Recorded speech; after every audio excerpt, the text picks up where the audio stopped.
Godfather এবং criminal number 1 হলো মির্জা আব্বাস। আজকে আমি বেঁচে আছি বলে গেলাম, মরার পরে আপনারা প্রমাণ পাবেন বাংলাদেশের 1 নম্বর ক্রিমিনাল মির্জা আব্বাস। সে যেইভাবে গতকাল আমাদের উপরে অ্যাটাক করেছে, 1 নম্বর ক্রিমিনাল হলো মির্জা আব্বাস। আমি তারেক রহমানের উদ্দেশ্যে বলবো, অনেকে বলেছে এইভাবে কথা না বলার জন্য। তারেক রহমান স্থায়ী কমিটিতে এরকম একটা সন্ত্রাসীকে আশ্রয় দিল, আরো অনেকগুলা গডফাদার নিয়ে। এই যে ঢাকা 11-তে কি নাম যেন, কাইয়ুম কমিশনার, এমন কোনো জায়গা নাই যে দেশে দখল করে নাই। এই সব সন্ত্রাসীদেরকে তারা নমিনেশন দিয়েছে। আপনি আমার সম্পর্কে খোঁজ নেন, আমার 1 টাকা দুর্নীতির অভিযোগ নাই, কিন্তু ইলেকশন কমিশন দুর্নীতি, চাঁদাবাজ, সন্ত্রাসীদেরকে নমিনেশন দিবে না, নিয়ম করেছে। এখন মানুষ ভোট দেওয়ার আগে ইলেকশন কমিশন গোল দিয়ে দিয়েছে।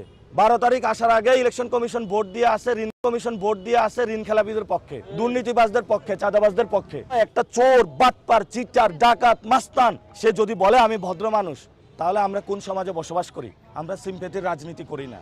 আমরা সিম্পেথির রাজনীতি করলে রাস্তাঘাটে এরকম শুয়ে থাকতাম। আমরা এখন কেউ বলে উস্কানি দিচ্ছে নাকি, আমরা কি কারো গায়ে হলো চিমটি কাটেছি নাকি আমরা তো কারো সাথে এগুলো করি নাই। অর্থাৎ আপনি কাজ করতেছেন, ময়লা নিক্ষেপ করেন, ডিম নিক্ষেপ করেন, ইট পাটকেল নিক্ষেপ করেন, পিছন দিক দিয়ে এসে ঘুষি দেন, তারপরেও বলেন যে আপনারা উস্কানি দিচ্ছেন। এই কেমন রাষ্ট্র, এই কেমন সমাজে বসবাস করি আমরা? তো এটা কি আপনারাও তো সবাই সাংবাদিকরা দেখছেন, মানুষ দেখছে। মির্জা সাহেবের পায়ে যে পাড়া দিয়েছি যে ভাই আমার সাথে ঝগড়া করেন, বরঞ্চ আমরা প্রচারণা করতে গিয়েছি, তারা আমাদেরকে এসে হ্যারাস করেছে, বাধা দিয়েছে। আমরা এখানে বিএনপির বিরুদ্ধে না, মির্জা আব্বাসের বিরুদ্ধে না, স্পষ্ট কথা। আমরা এখানে যুব দল, ছাত্র দল কারো বিরুদ্ধে না, আমরা সিস্টেমের বিরুদ্ধে। এখন এই এলাকা যদি চাঁদাবাজি চলে, এটার যদি পাহারাদার ছাত্র দল হয়, তাদের বিরুদ্ধে আমাদের ফাইট হবে। আমাদের স্পষ্ট কথা, আমরা সিস্টেম পরিবর্তন করতে চাই।